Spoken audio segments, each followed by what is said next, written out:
Very good morning student. मैं doctor Prashant Khare, department of economics, Tata college Chaibasa से।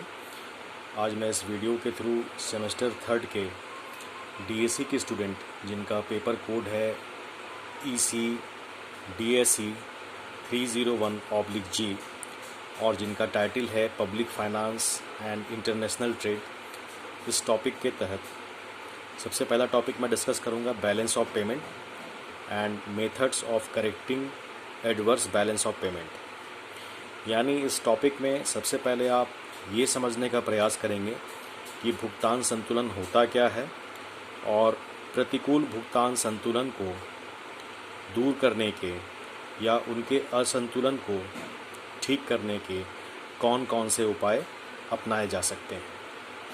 सबसे पहले हम लोग डिस्कस करेंगे कि बैलेंस ऑफ पेमेंट क्या है। तो बैलेंस ऑफ पेमेंट समझने के पहले मैं आपको ये बता दूं कि इस टॉपिक से आपसे ग्रुप बी और ग्रुप सी से ज़्यादा क्वेश्चन पूछे जाने की संभावना है।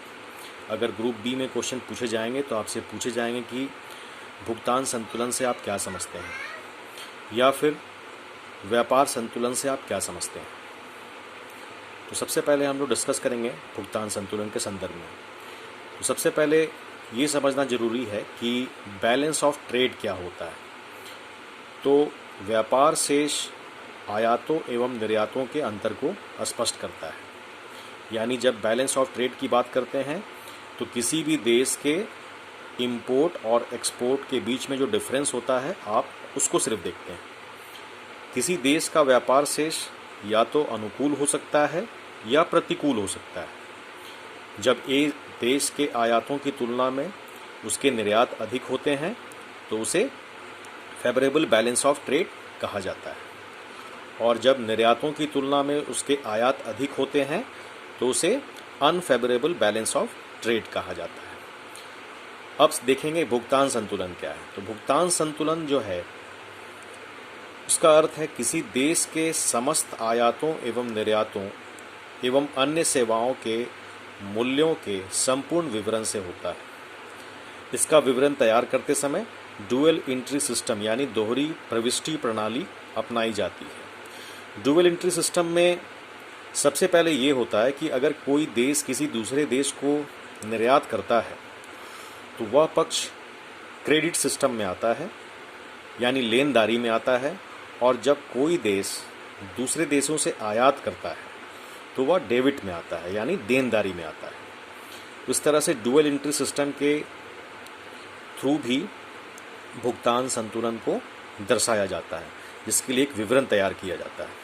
अब भुगतान संतुलन के संदर्भ में विभिन्न अर्थशास्त्रियों ने जो परिभाषा दिया है उस पर गौर करेंगे।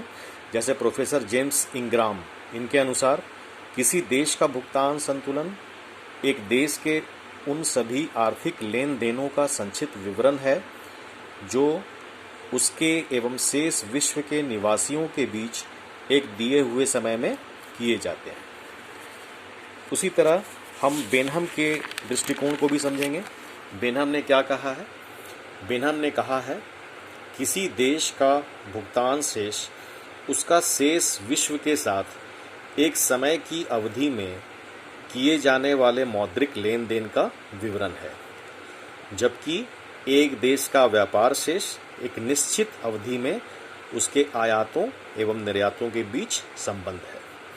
उसी तरह किंडल बर्गर ने क्या कहा है? किंडल बर्गर ने कहा है किसी देश का भुगतान संतुलन उस देश के नागरिकों तथा विदेशी देश के निवासियों के बीच एक निश्चित समयावधि में होने वाले समस्त आर्थिक लेन देन का क्रमबद्ध ब्यौरा होता है। इस तरह से बैलेंस ऑफ पेमेंट को समझने के लिए बैलेंस ऑफ ट्रेड को भी देखेंगे और बैलेंस ऑफ पेमेंट को भी डिस्क्राइब करेंगे, तभी आपका कंसेप्ट बिल्कुल क्लियर हो जाएगा। अब इस टॉपिक से ग्रुप बी में कुछ प्रश्न इस तरह से भी पूछे जा सकते हैं कि व्यापार शेष और भुगतान शेष के बीच में क्या अंतर है, स्पष्ट करें। तो उसको भी आप देख लेंगे। सबसे पहले व्यापार शेष और भुगतान शेष में अंतर देखेंगे, यानी बैलेंस ऑफ ट्रेड और बैलेंस ऑफ पेमेंट के बीच में क्या डिफरेंस है।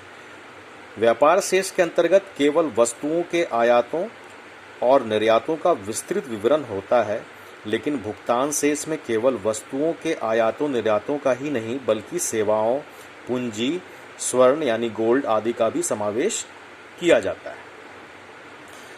दूसरा अंतर यह है कि व्यापार शेष किसी भी समय अनुकूल या प्रतिकूल हो सकता है, लेकिन भुगतान शेष हमेशा संतुलित रहता है। तो ये बहुत इंपॉर्टेंट लाइन है कि व्यापार शेष यानी बैलेंस ऑफ ट्रेड जो है वो कभी भी फेवरेबल भी होगा या अनफेवरेबल भी हो सकता है, लेकिन बैलेंस ऑफ पेमेंट जो है वो हमेशा बैलेंस्ड होता है, वो हमेशा संतुलित रहता है। थर्ड देखेंगे, व्यापार शेष की तुलना में भुगतान शेष अधिक व्यापक है, अधिक बड़ा है, क्योंकि भुगतान शेष में जो केवल दृश्य मदों यानी विजिबल थिंग्स के अलावा इसमें अन्य अदृश्य यानी कि इनविजिबल मदों का भी समावेश होता है। इस प्रकार व्यापार शेष भुगतान शेष का एक अंग है। अब इसी टॉपिक में आगे कंटिन्यू करेंगे कि भुगतान शेष के असंतुलन में किस तरह से सुधार किए जा सकते हैं। तो इसके दो सुधार के उपाय हैं, पहला है मॉनेटरी मेजर्स और दूसरा है नॉन मॉनेटरी मेजर्स। तो सबसे पहले देखेंगे मॉनेटरी मेजर्स में, जैसे मुद्रा संकुचन यानी कि डिफ्लेशन, दूसरा है विनिमय नियंत्रण, तीसरा है अवमूल्यन, चौथा है विनिमय मूल्य ह्रास।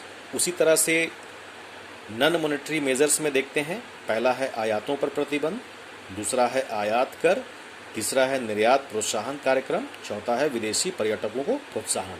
तो बारी बारी से हम लोग यहाँ डील करेंगे। सबसे पहले देखेंगे मौद्रिक उपाय यानी मॉनेटरी मेजर्स।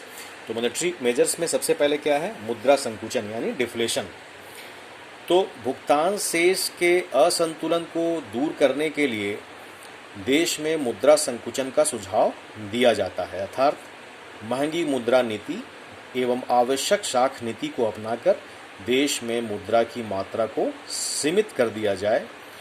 मुद्रा की मात्रा में कमी होने का परिणाम यह होगा कि साधनों एवं अन्य कीमतों में कमी हो जाएगी तथा वस्तु की उत्पादन लागत घटकर बाजार में उसकी कीमतें गिर जाएगी, जिससे ऐसे देश की वस्तुएं विदेशों में सापेक्षिक रूप से सस्ती हो जाएंगी एवं निर्यातों को प्रोत्साहन मिलेगा।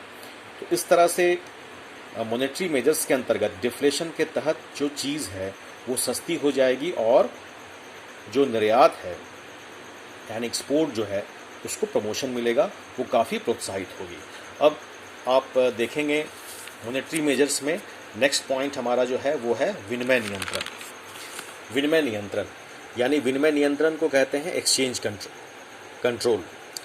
तो सरल शब्दों में विनिमय नियंत्रण उन सब क्रियाओं के सामूहिक रूप को कहते हैं जो मुद्रा की विनिमय दर को एक निर्धारित स्तर पर बनाए रखने के लिए की जाती है। इस संदर्भ में प्रोफेसर हैडलर ने कहा है, विनिमय नियंत्रण वह सरकारी नियमन है जो विदेशी विनिमय बाजार में अधिक शक्तियों को स्वतंत्रता पूर्वक कार्य नहीं करने देता। भुगतान शेष के असंतुलन को ठीक करने के लिए विनिमय नियंत्रण की नीति को अधिक निश्चित एवं प्रभावशाली माना जाता है। उसी तरह से नेक्स्ट देखेंगे, नेक्स्ट है डिवैल्यूएशन यानी अवमूल्यन। जनरली अवमूल्यन एक ऐसा टूल्स है जिसके तहत कोई भी देश अगर उसका भुगतान संतुलन प्रतिकूल अवस्था में चल रहा है तो उसको अनुकूल करने के लिए डिवैल्यूएशन बहुत ही महत्वपूर्ण टूल्स है। इसके तहत जो है वो निर्यात प्रोत्साहित होता है और आयात हतोत्साहित होता है। तो अवमूल्यन के अंतर्गत क्या होता है, अवमूल्यन के अंतर्गत सरकारी घोषणा के अनुसार देश की मुद्रा के बाहरी मूल्य को कम कर दिया जाता है और प्रतिकूल भुगतान शेष को ठीक करने के लिए बहुत से देशों द्वारा अवमूल्यन को अंतिम अस्त्र के रूप में प्रयुक्त किया जाता है। अवमूल्यन इसलिए भी अपनाया जाता है ताकि एक देश विश्व बाजार में अन्य देशों की तुलना में अपने निर्यातों को बढ़ा सके। फिर नेक्स्ट देखेंगे विनिमय मूल्य ह्रास यानी एक्सचेंज डिप्रिसिएशन। उसके तहत घरेलू मुद्रा का बाहरी मूल्य बाजार शक्तियों द्वारा निर्धारित होना, जब बिना किसी सरकारी हस्तक्षेप के देश की मुद्रा बाहरी मूल्य बाजार शक्तियों के परिवर्तन के कारण स्वतः ही कम हो जाता है, तब इसे विनिमय मूल्य ह्रास कहते हैं। अब देखेंगे नॉन मॉनेटरी मेजर्स यानी गैर मौद्रिक उपाय। तो गैर मौद्रिक उपाय में क्या क्या है, सबसे पहला है आयातों पर प्रतिबंध यानी इंपोर्ट रिस्ट्रिक्शन। तो आयातों पर प्रतिबंध के लिए एक देश की सरकार इंपोर्ट कोटा के माध्यम से आयात किए जाने वाले की मात्रा को निश्चित कर देती है अथवा आयात किए जाने वाले माल के मूल्य की अधिकतम सीमा भी निश्चित कर देती है, जिससे आयात अधिक नहीं किया जा सकता।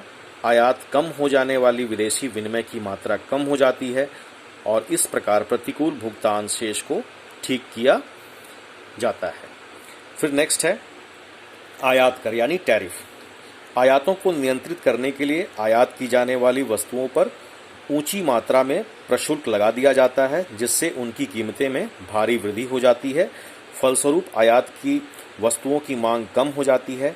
ऐसी स्थिति में यदि निर्यात की जाने वाली वस्तुओं की मात्रा में वृद्धि होती है तो प्रतिकूल भुगतान शेष को ठीक किया जा सकता है। तो ये भी आयात कर जो है टैरिफ के माध्यम से हम इसको कंट्रोल कर सकते हैं। फिर देखेंगे निर्यात प्रोत्साहन कार्यक्रम यानी एक्सपोर्ट प्रमोशन प्रोग्राम। इसके तहत क्या होता है, तो प्रतिकूल भुगतान शेष में सुधार के लिए अन्य उपायों के साथ यह भी आवश्यक है कि देश में निर्यात संवर्धन के लिए प्रयास किया जाए। उस उद्देश्य की पूर्ति के लिए निर्यात करों में रियायत दी जानी चाहिए। निर्यात करने वाले उद्योगों को आवश्यक कच्चा माल एवं आर्थिक सहायता दी जानी चाहिए। फिर देखेंगे विदेशी पर्यटकों को प्रोत्साहन यानी इनकरेजमेंट टू फॉरेन टूरिस्ट। तो यदि देश में पर्याप्त संख्या में विदेशी पर्यटक आते हैं तो देश को विदेशी मुद्रा की प्राप्ति होती है और कुछ न कुछ सीमा तक प्रतिकूल भुगतान शेष को ठीक करने में इसमें सहायता मिलती है। अतः देश के कलात्मक एवं ऐतिहासिक स्थलों को विकसित किया जाना चाहिए ताकि विदेशी पर्यटकों के लिए वे आकर्षण का केंद्र बन पाएं। इस प्रकार जब कंक्लूजन करेंगे, निष्कर्ष लिखेंगे, तो निष्कर्ष में लिखेंगे इस प्रकार भुगतान संतुलन की प्रतिकूलता को दूर करने के लिए उपयुक्त उपाय अपनाए जा सकते हैं, लेकिन मौद्रिक उपायों की तुलना में गैर मौद्रिक उपायों को भुगतान शेष का असंतुलन ठीक करने के लिए अधिक व्यवहारिक और उपयुक्त माना जाता है। तो इस प्रकार भुगतान संतुलन की प्रतिकूलता को दूर किया जा सकता है। तो ये टॉपिक बहुत इंपॉर्टेंट है और स्टूडेंट इसको अच्छे से तैयार कर लीजिए, जो आपके एग्जामिनेशन में अगर ग्रुप बी या ग्रुप सी में पूछे भी जाएं तो आप इसको आसानी से आंसर दे सकें। नेक्स्ट वीडियो में मैं नेक्स्ट टॉपिक लेकर आऊँगा। Thank you.